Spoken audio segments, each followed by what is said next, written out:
Biyernes Santo, ang pasyon sa Ginoo. Kung gikapoy na ka, undang na. Kung sakit ug bugat na, biyai ug pahilayo. Kung nahadlo ka, likay ug tago. Kung dili ka naganahan, unsa pa man imong dugayan, talikdi na ang tanan. Pipila lamang kini sa daghan nga mga panghuna-huna nga nagpadayag sa kinaiya sa pagkawalay pasensya ug katalaw sa pagharong o pag-atubang sa mga kasakit o pag-antos sa kinabuhi. True enough, many people of today's generation are not only becoming impatient but even coward to face and endure pains and sufferings. Tingali, kung kini nga mga kinaiya ang gipakita ni Jesus sa diha nga siya gitaral, gibiay-biay, gikurunahan sa korona nga tunok, gilatos, gipapasan o gilansang sa krus, dili usab nato madawat ang atong kadaugan batok sa sala ug sa kamatayon. Apan si Jesus wala mutalaw sa pag-atubang sa iyang kamatayon. Wala siya mitalikod sa iyang misyon. Wala siya mutago sa kahadlok.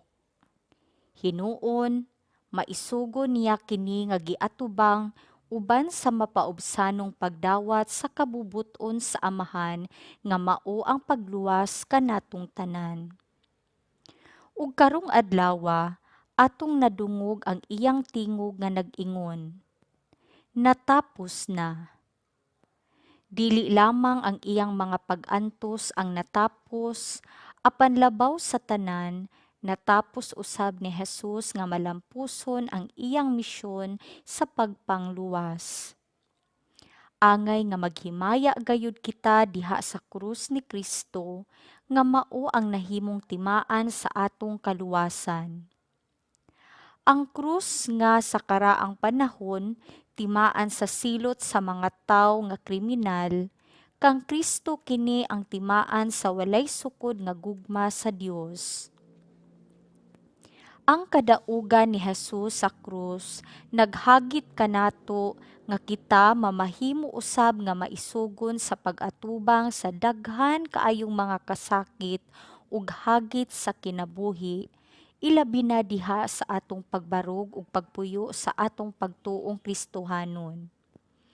Atong hinumduman nga ang usa ka matuod nga Kristiyano magsunod kang Kristo, usa na niini ang pagpas-an sa krus ug mga kasakit sa kinabuhi. True disciples of Christ are those who are willing to endure pains and sufferings and walk extra mile carrying their cross. Apan, mamahimo lamang kini kung ang usa ka tawo adunay igo nga hinungdan diha sa iyang kasing-kasing. Matud pa ni Friedrich Nietzsche, "He who has the why can bear almost anyhow." Kung atong susihon ang kaisog ni Jesus sa pag-atubang sa kasakit ug kamatayon, makita usab nato ang labing dakong hinungdan nga mao ang gugma. It all begins with love.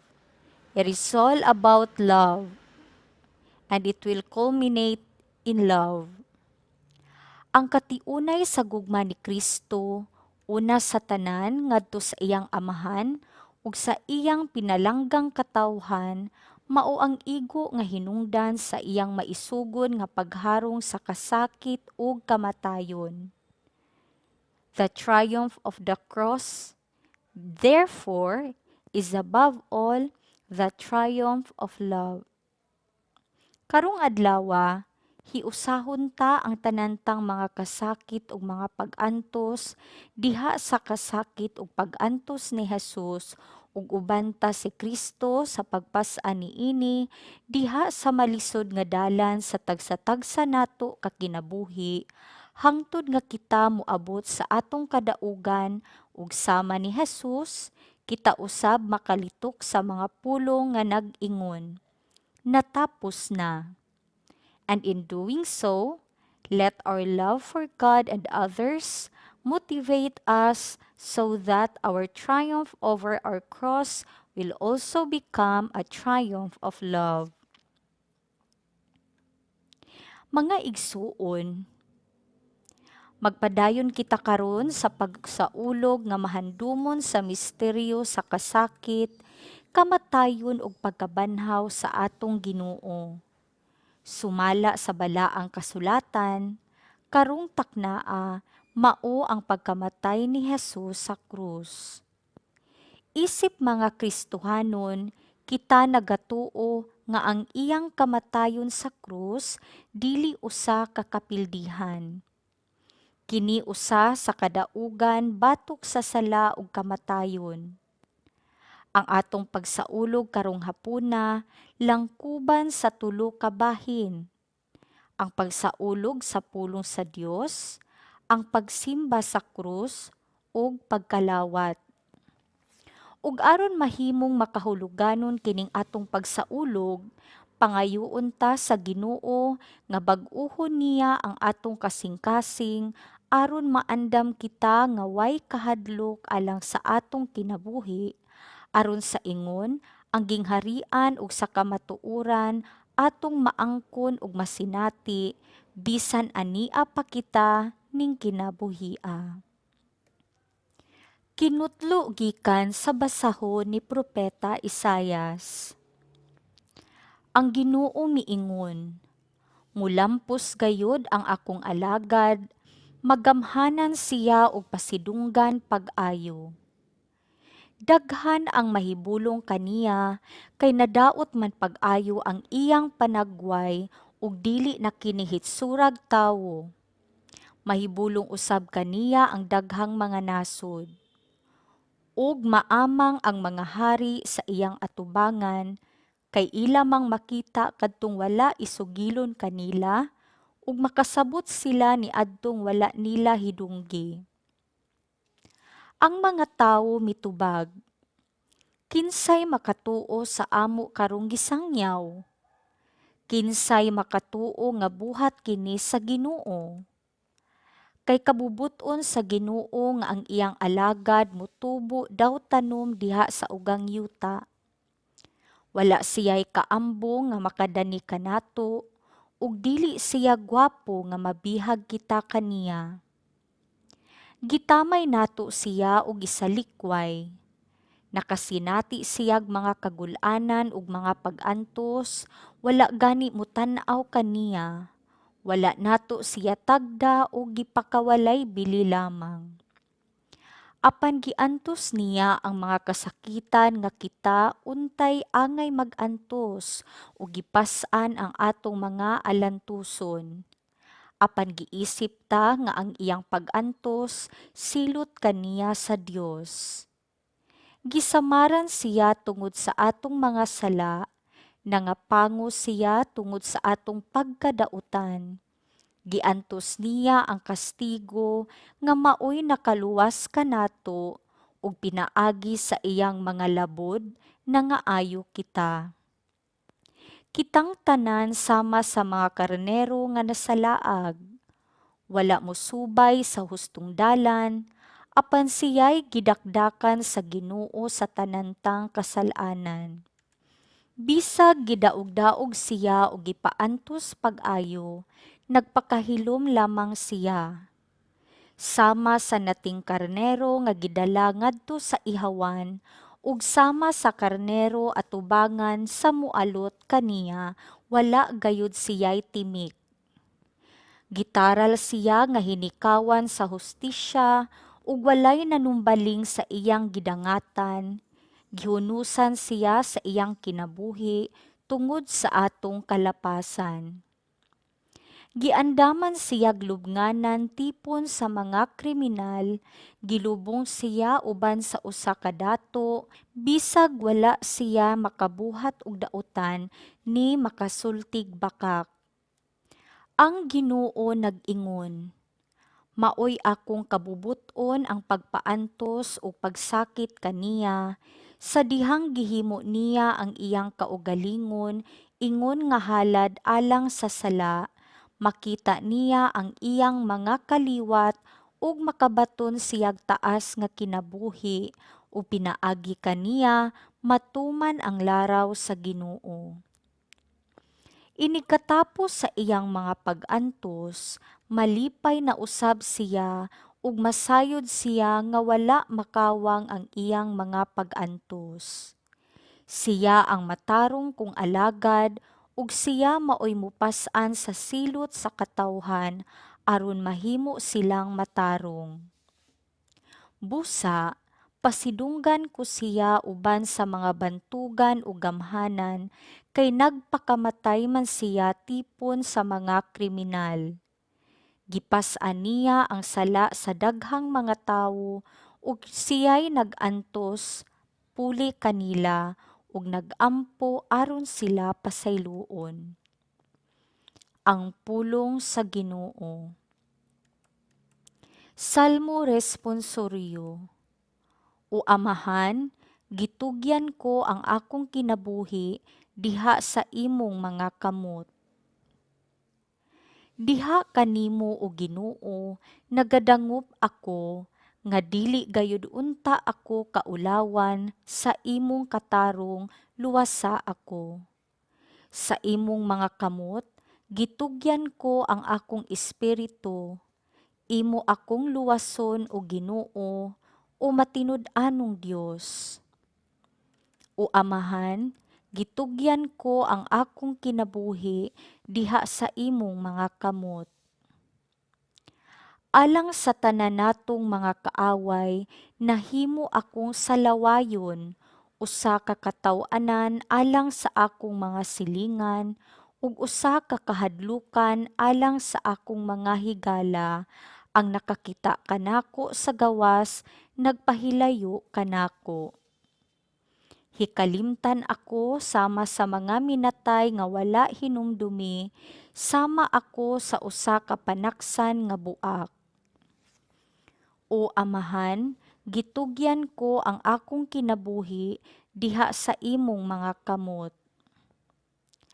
Apan ang akong pagsalig anaa kanimo o Ginoo, nagaingon ako. Ikaw ang akong Dios.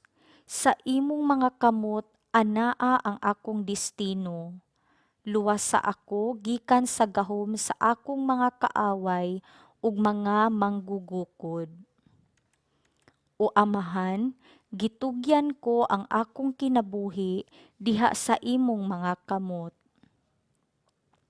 Ipadan-ag ang imong nawo ngari sa imong sulugoon, luwas sa ako diha sa imong kaluoy. Pagmaisog ug paglig-on sa kasing-kasing, kamong tanan nga nagalaom sa Ginoo. O Amahan, gitugyan ko ang akong kinabuhi diha sa imong mga kamot. Pagbasa gikan sa sulat ngadto sa mga Hebreyo. Lig-unon ta ang atong pagtuo kay duna kitay pangulong pari nga halangdon nga atuan na sa presensya sa Dios, si Jesus, ang anak sa Dios.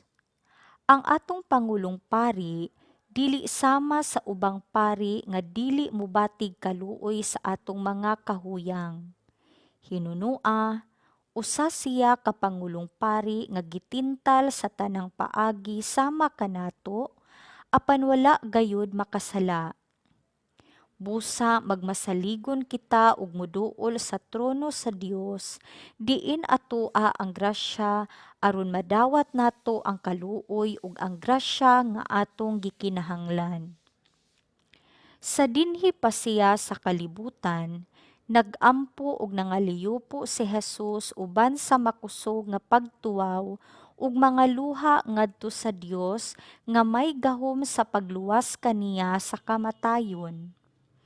Tungod kay mapaubsanon ug buutan man siya, gidungog siya sa Dios. Apan bisan siya mao ang anak sa Dios, nakakaton siya sa pagkamasinugtanon pinaagi sa iyang mga pag-antos. Sanglit na hingpit man siya, nahimo siyang tinubdan sa dayon nga kaluwasan alang sa tanan nga masinugtanon kaniya. Ang pulong sa Ginoo. Ang pasyon sa atong Ginoong Hesukristo sumala ni San Juan. Human si Jesus makaampo niini, milakaw siya kuyog sa iyang mga tinun-an ug mitabok sa sapa sa Kedron.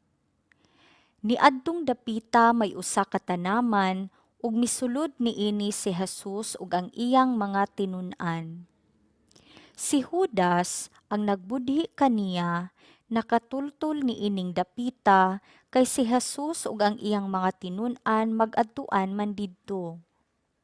Busa miadto si Judas sa tanaman kuyog ang usa ka panon sa mga sundalo ug pipila ka gwardya sa templo nga gipadala sa mga kadagkuan sa mga pari ug sa mga Pariseo. Sangkap silag mga hinagiban, mga parol ug mga sulo.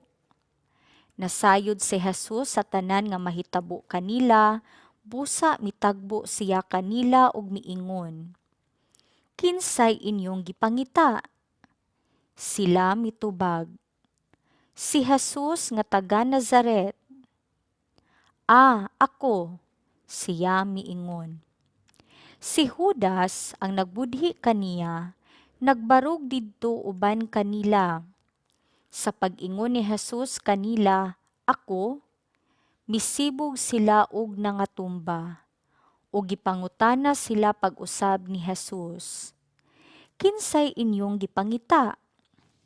Si Jesus nga taga Nazaret, sila mitubag. "Giingnan ko na kamo nga ako si Jesus. Kung ako'y inyong gipangita, ayaw ninyog hilabti kining uban." Miingon siya.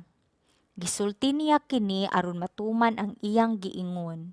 "Amahan, walay usa kanila nga nawala ni adtong tanan nga imong gihatag kanako."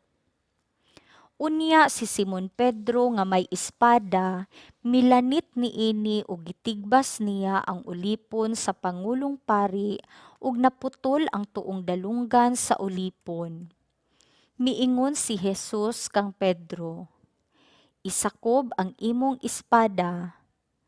Nagtuo ka ba nga dili ko imnon ang kupa sa pag-antos nga gihatag kanako sa akong amahan?" Unya gidakop si Jesus sa mga sundalo uban sa ilang kapitan ug sa mga gwardyang Hudiyo, ug siya gigapos nila ug gidala una ngadto kang Anas, ang ugangan ni Caifas nga mao ang pangulong pari ni adtong tuiga. Si Caifas mao ang nagtambag sa mga Hudiyo nga mas maayo nga usa ra ka tawo ang mamatay alang sa tanang tawo. Si Simon Pedro ug laing tinun-an misunod kang Jesus. Ang maong tinun-an kaila sa Pangulong Pari, busa mikuyog siya kang Jesus ngadto sa hawanan nga diha sa tugkaran sa balay sa Pangulong Pari. Nagpabilin si Pedro sa gawas duol sa ganghaan. Mibalik pagula ang laing tinun-an nga kaila sa Pangulong Pari ug misulti sa babay nga didto sa ganghaan ug unya gidala niya si Pedro ngadto sa sulod. Ang babay nga didto sa ganghaan miingon kang Pedro, "Dili ba usa ka man sa mga tinun-an ni anang tawhana?" "Dili oy," mitubag si Pedro. Tugnaw kadtong panahona, busa ang mga sulugoon ug mga gwardya naghaling og kalayo ginamit ang uling ug nagdangdang sila nga nagbarog libot niini. Miduol si Pedro ug mibarog uban kanila aron mainitan usab siya. Unya gipangutana si Jesus sa Pangulong Pari mahitungod sa iyang mga tinun-an ug sa iyang pagtulun-an. Si Jesus mitubag, "Nagsulti ako sa dayag ngadto sa tanan. Ang tanan kong pagpanudlo gibuhat ko sulod sa mga sinagoga ug sa templo. Wala ako'y gisulti sa tago. Busa nganong nangutana ka pa man kanako. Maoy pangutan-a ang mga tawong nakadungog kanako kay nasayod sila sa akong gisulti." Sa pagsulti ni Jesus niini, gisagpa siya sa usa sa mga gwardya ug giingnan, "Nganong nakaako ka pagsultig ingon niini sa Pangulong Pari?"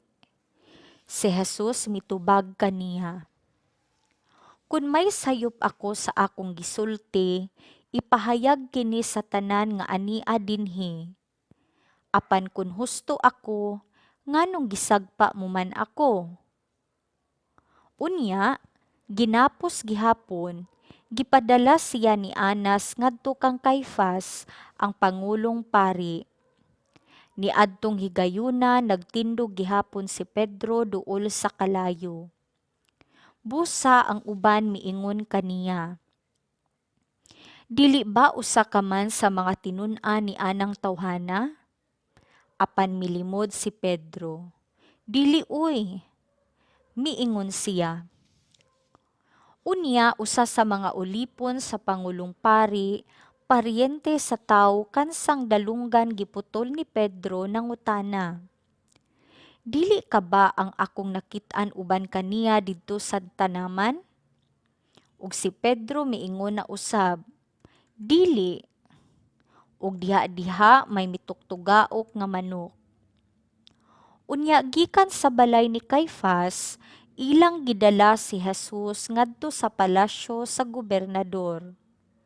Sayo kadto sa buntag, ang mga Hudiyo wala mosulod sa palasyo kay dili sila buot mulapas sa balaod sa ilang tinuohan bahin sa panglinis aron makakaon sila sa panihapon sa pangilin sa pagsaylo. Busa migula si Pilato og nangutana kanila, "Unsa may inyong sumbong batok niining tawhana?" Sila mitubag, "Dili unta namo siya dad-on nganhi kanimo kun wala pa siya makasala." Ug si Pilato miingon kanila, "Dad-an ninyo siya og hukmi sumala sa inyong balaod." Ang mga Hudiyo mitubag, "Wala itugot kanamo ang pagpatayg tawo." Nahitabo kini aron matuman ang gisulti ni Jesus sa iyang paghisgot unsang paagiha mamatay siya. Unya mibalik si Pilato pagsulod sa palasyo ug gitawag niya si Jesus ug gipangutana, "Ikaw ba ang hari sa mga Hudiyo?" Si Jesus mitubag, "Imo ra ba gayud kining pangutana o gisultihan ka ba hinuon sa uban mahitungod kanako?" Si Pilato mitubag, "Hudiyo bagod ako? Ang imong kaugalingong katawhan ug ang mga kadagkuan sa mga pari ang nagtugyan kanimo ngari kanako. Unsa bay imong nabuhat?" Si Jesus mitubag, "Ang akong gingharian dili iya niining kalibutana. Kun ang akong gingharian iya pa niining kalibutana, ang akong mga sakop makig-away unta aron dili ako ikatugyan ngadto sa mga Hudiyo. Apan lagi ang akong gingharian dili iya niining kalibutana." Tungod niini, nangutana si Pilato kaniya, "Hari ka ba di ay?" Si Jesus mitubag, "Nag-ingon ka nga hari ako. Tungod niini, natawo og mianhi ako sa kalibutan alang sa usa lamang katuyo nga mao ang pagsaksi sa kamatuoran. Ang anaa sa kamatuoran mamati kanako. Kay unsa bay kamatuoran? Nangutana si Pilato kaniya. Unya mibalik pagula si Pilato ug miingon sa mga Hudiyo, wala ako'y nakaplagang katarungan sa pagsilot kaniya. Apan sumala sa inyong nabatasan, buhian ko ang usa ka binilanggo nga inyong pangayuon sa panahon sa pangilin sa pagsaylo. Gusto ba kamo nga buhian ko ang hari sa mga Hudiyo? Sila misinggit pagtubag kaniya. Dili siya, si Barabas maoy among gusto. Si Barabas usa ka tulisan. Unya gikuha ni Pilato si Jesus ug iyang gipalatos. Ang mga sundalo naghimog purong-purong sa mga sangang tunokon ug gipahaom nila kini sa ulo ni Jesus.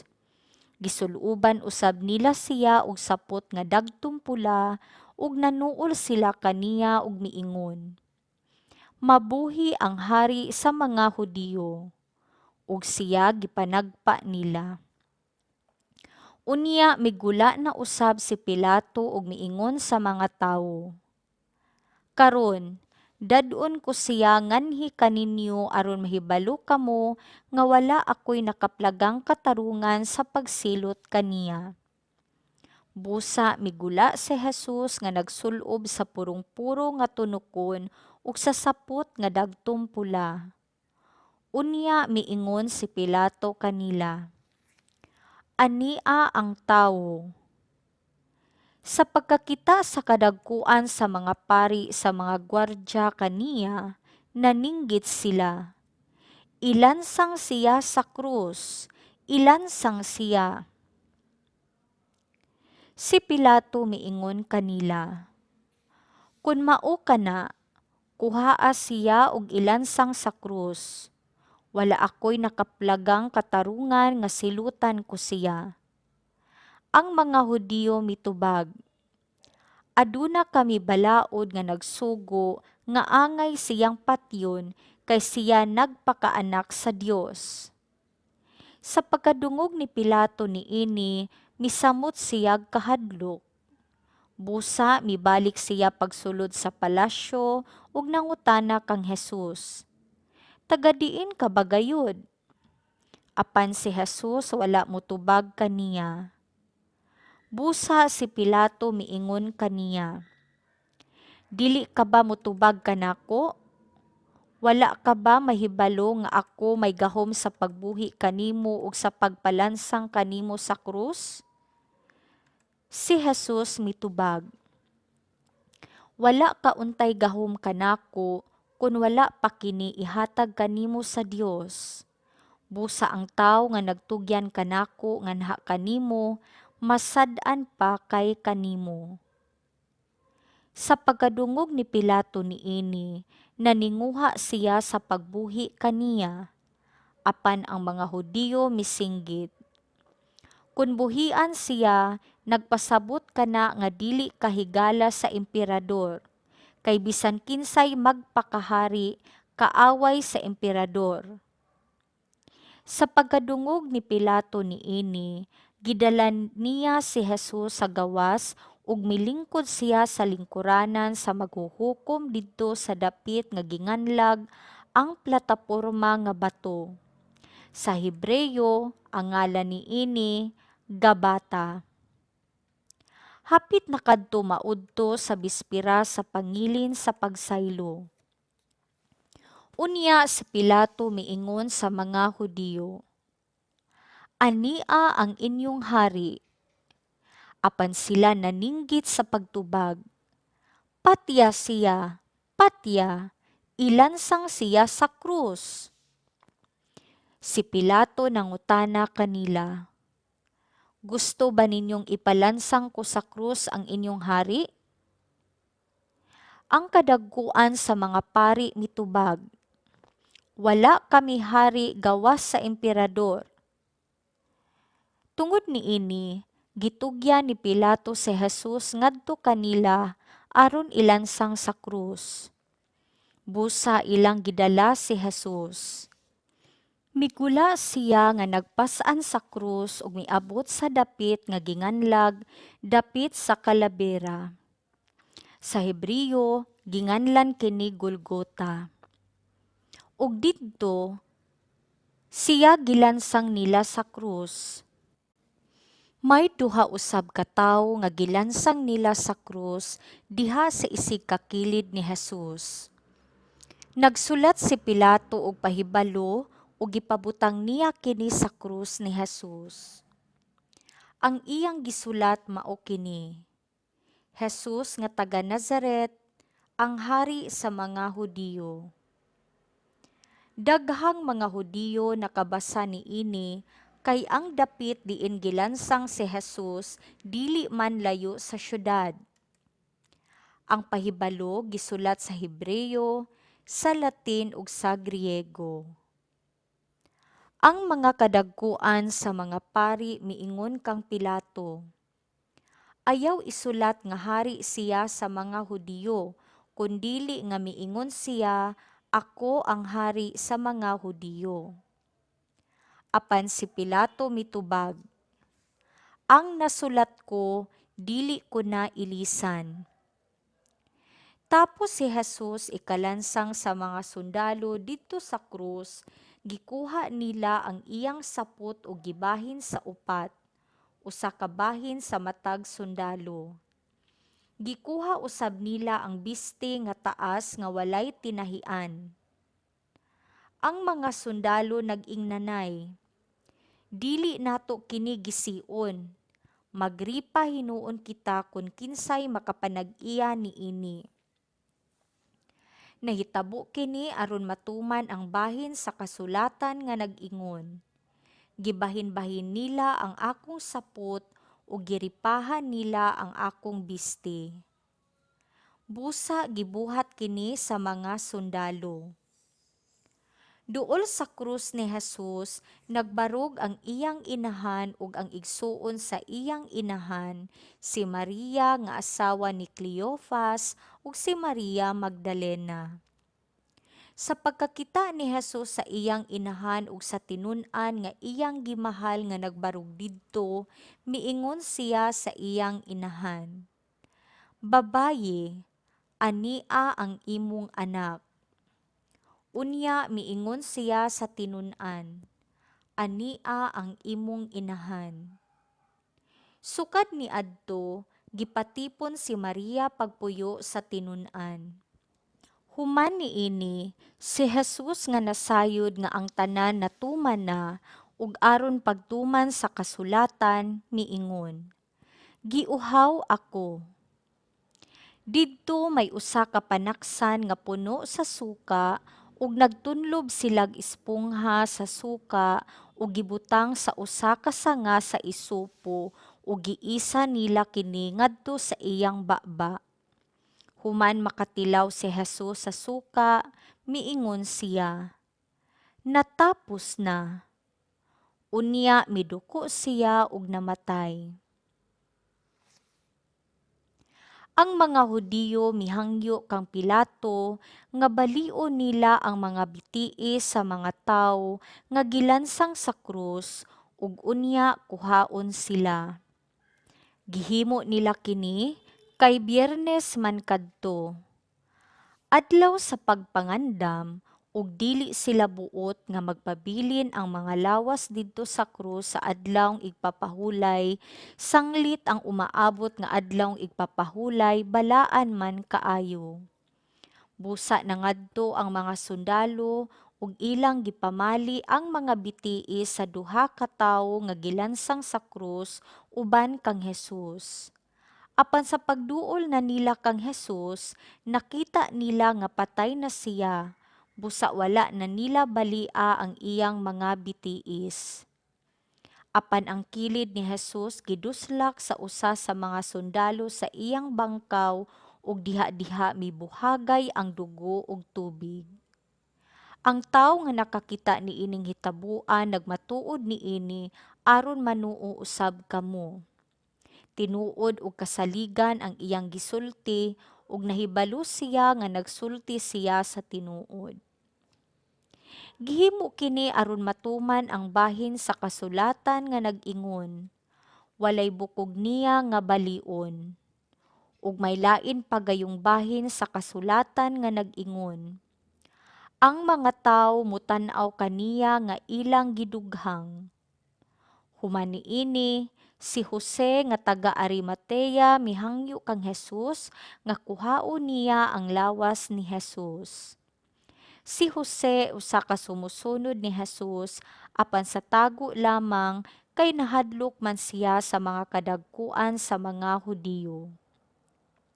Gitugutan siya ni Pilato, busa miadto si Jose ug gikuha ang lawas ni Hesus. Ug si Nicodemo ang nakikita kang Hesus usa ni ana kagabii, mikuyog kaniya dala ang mga kalim-an ka kilo nga pahumot, sinako nga mira ug aloy. Unya gikuha nilang duha ang lawas ni Hesus ug ilang giputos og panapton nga lino uban sa mga pahumot kay mao man kini ang nabatasan sa mga Hudiyo sa pag-andam sa minatay alang sa paglubong. May usa ka tanaman didto sa dapit diin gilansang si Hesus ug sa maong tanaman may usa ka lubnganan nga wala pagayod kalubngi.